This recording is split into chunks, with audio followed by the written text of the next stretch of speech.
Le blocage est à 3 niveaux. Les blocages au niveau des études. On n'arrive pas à étudier. On n'arrive pas à passer des diplômes. Chaque fois quand l'élève ouvre son cahier, il commence à avoir sommeil. Quand il ferme le cahier, il n'y a pas de problème. Le sommeil part naturellement. C'est des blocages.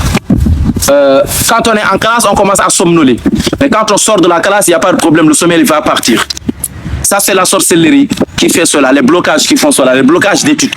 Ou bien on passe, on a des diplômes, on va déposer nos dossiers dans une entreprise, on dit venez dans une semaine ou venez dans un mois. Quand on va là-bas, on dit on n'a pas vu votre nom. Et chaque fois, cela se répète d'une façon systématique et on appelle ça les blocages au niveau des études. Le deuxième niveau de blocage, les blocages au niveau du travail. On n'arrive pas à travailler, on n'arrive pas à économiser d'argent. Quand les blocages se répètent jusqu'à arriver à un niveau, on ne peut pas croire que c'est du hasard. On ne peut pas croire que c'est du hasard. Donc on n'arrive pas à travailler. Quand on commence à travailler, il y a toujours des problèmes qui viennent.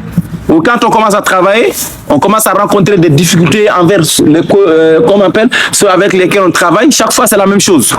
Après, on abandonne ce travail, on va chercher un autre travail. Et puis, c'est la même chose, ça se passe de la même façon. C'est pour ça qu'on est répétitif, parce que cela se répète. Et systématique, ça suit le même système. Et ça, c'est le blocage au niveau du travail. Le troisième niveau de blocage, les blocages au niveau de quoi? Au niveau du mariage. Là, on n'arrive pas à se marier. Voilà, on n'arrive pas à avoir des enfants. On n'arrive pas à avoir des enfants. Donc, comme dans le couple, la femme déteste son mari, l'homme déteste sa femme, mais il y avait l'amour dans le couple. Mais après, le sorcier fait la sorcellerie, ça les sépare. Donc, personne ne veut voir l'autre. Maintenant, c'est de la déchirure. Plus on en discute, plus ça devient grave. Qu'Allah Ta'ala nous donne le tawfiq. Donc, l'autre chose, c'est que Allah subhanahu wa ta'ala dit dans le Coran, Inna ma'al usri yusran. Auprès de la difficulté, il y a une facilité.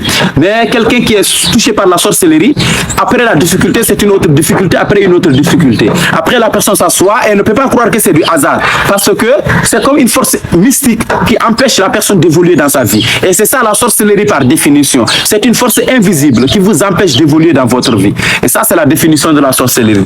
Allah il dit, on cherche protection auprès d'Allah contre celle qui souffle sur les nœuds. Ça veut dire les sorciers, ils vont réciter des choses sataniques sur des nœuds et ça va bloquer la tête d'un élève pour ne pas qu'il puisse comprendre quelque chose à l'école. Ou ça va bloquer le sexe d'un homme pour ne pas qu'il puisse avoir des rapports intimes avec son épouse. Comme j'ai eu un patient qui m'a contacté l'autre jour, il m'a dit que vraiment lui, il a 2 femmes. Mais quand il va avoir des rapports intimes avec la première, il n'y a pas de problème, tout marche. Mais avec la deuxième, son sexe ne marche pas. Excusez-moi pour le terme. Il dit ça ne marche pas. Avec la deuxième. Mais avec la première, il n'y a pas de problème, tout marche normalement. Masha'Allah. Donc ça, c'est la sorcellerie qui est faite entre lui et la deuxième femme pour ne pas que ça marche là-bas. Vous voyez. Donc ça, c'est la sorcellerie.